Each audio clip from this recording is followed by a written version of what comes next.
Okay.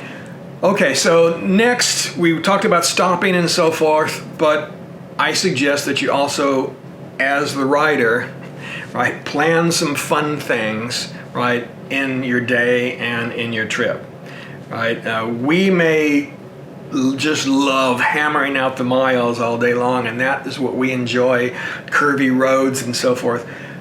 But your passenger may not be into that so much. So if you can figure out some fun things to do in your trip, I think that can help to, again, make the trip better and make her more comfortable. I mean, don't get me wrong. Like, I love seeing the sights. So it truly, truly is, when you're motorcycling, it truly, truly is the journey, Now, yes, we're going to fun places, but part of it is that you're not stopping every day to see sights. Well, sometimes on a trip you are, but many times you're going for days to get to a place, to enjoy the place.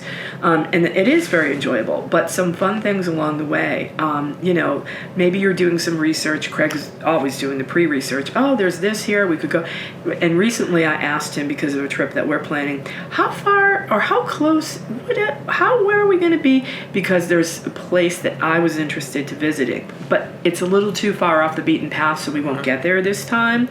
But anything fun you can plan. Yeah, we've gone to museums. I think both of us enjoy going into museums and seeing things, or finding some quirky store to go into and or walk like even around when we were in California, just being in the redwoods and stopping and walking into the woods and such. Yeah, taking pictures, all of those kinds of things. Ice cream.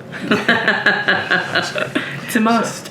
All right. So the last thing we'll talk about here is getting on and off the bike, because this gets to be a lot of work, especially when you're in gear, and as you get older, getting on and off the bike gets to be a lot of work throughout the day. So we have come up with a couple of different methods for mounting the bike. Right. When we had the Vision, right, I would mount the bike first, and then Cathy would then put her foot down on the passenger foot pegs, and then she would mount on that way. So I would put my left foot on, and I would literally lift the right leg all the way up and over the trunk, which, was easy to do. And for me, getting on from the left of the bike, just for some reason, just made sense. Then when we got this bike, the BMW, it's higher from the ground. Yeah. And so for me to get on that peg, it's not possible, and for me to lift my leg that way.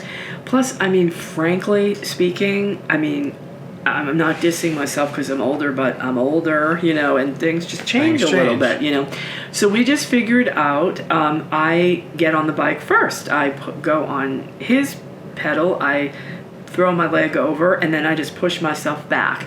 And honestly, I don't care. Like, it's different than the other one. The other one I felt a little more cool, but I don't care. I just want to be riding on the bike, so I'll get on it any way that I have to. But when we were talking about the helmets, we didn't talk about jackets and pants or anything. We did not, no. But in general, you're in your hopefully nice protective motorcycle jacket, and if you're whatever you choose is absolutely fine. But we also choose to wear motorcycle pants, and we like the Climb gear because it's waterproof and it's really super quality and it lasts forever.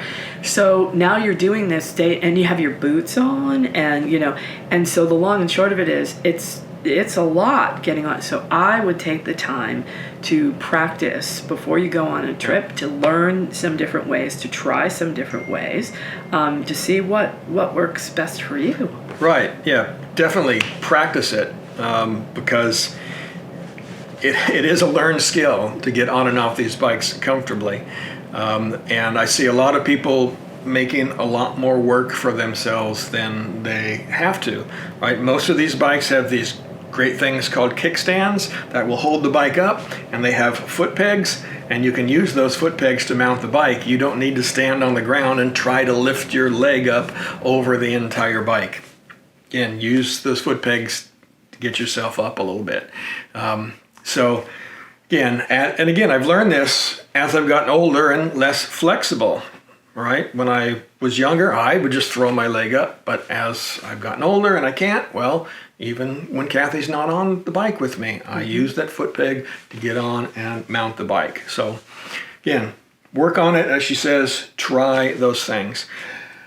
And I guess I said we were going to talk about this the last thing, but Cathy did mention the gear along other than just the helmets and stuff. So I personally think that also goes a long way to keeping, I know, me comfortable, and I think keeping her comfortable as well. Is we moved away from carrying rain gear with us and having to stop on the side of the road and fight getting the rain gear over your boots and all of this kind of stuff and sweating inside those things.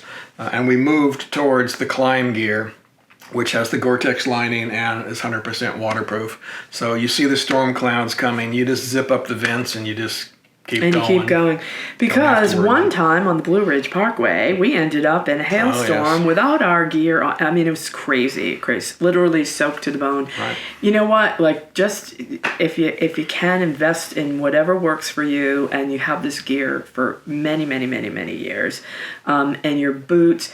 For the passenger, I had some boots originally. They were very good quality boots, and I really liked them. But what I found is when we were off the bike, maybe you're walking through a park or you're taking a stroll to a natural, like a river or something, they were not comfortable to like walk in. Great on the bike, protective on the bike. So then I got a pair of boots that are waterproof, that are super great on the bike and super great off the bike as well. Right. And can I just say this part too? You may. This is something that's my pet peeve. I see women who are the passengers wearing not even like sneakers, like regular like shoes and stuff. Right. And you know what? It's okay. Like if you're, it's not really okay to me. What people just think, well, we're just going, out to dinner, or we're just going on. And to me, it's not safe. And people don't think about the fact that when we're riding long distances, you can't believe how many times you'll hear a little ping or a ting, and it's like a bug, bumping into you, or on your visor, like a bug. And you've had a couple times where a bee has, I've had bees sting me a couple of times. Right. And so, like, the gear is just for more than protecting you if you should happen to, have an incident on the bike or fall off the bike or whatnot. So right, the accident is a possible thing that's going to happen, but the wind, the rain, the sun beating down on you, bugs and rocks hitting you, those are all definite things. So the gear really protects you from those things, right? A lot more than a potential accident. These are just a couple more points. Like, I wear prescription glasses, as does Craig. Craig has this other pair of prescription glasses that has a yellow tint that helps him see better on the bike, especially in the rain. The rain, Makes a big difference. But I have sunglasses that have my prescription in them, and so of course I wear those in my helmet, under the visor and such. And that helps a lot. And I tend to always have a buff, like a kind of a headbandy thing. And a lot of times I'll have it around my neck to keep that protected from sun there if I don't have my jacket all the way up.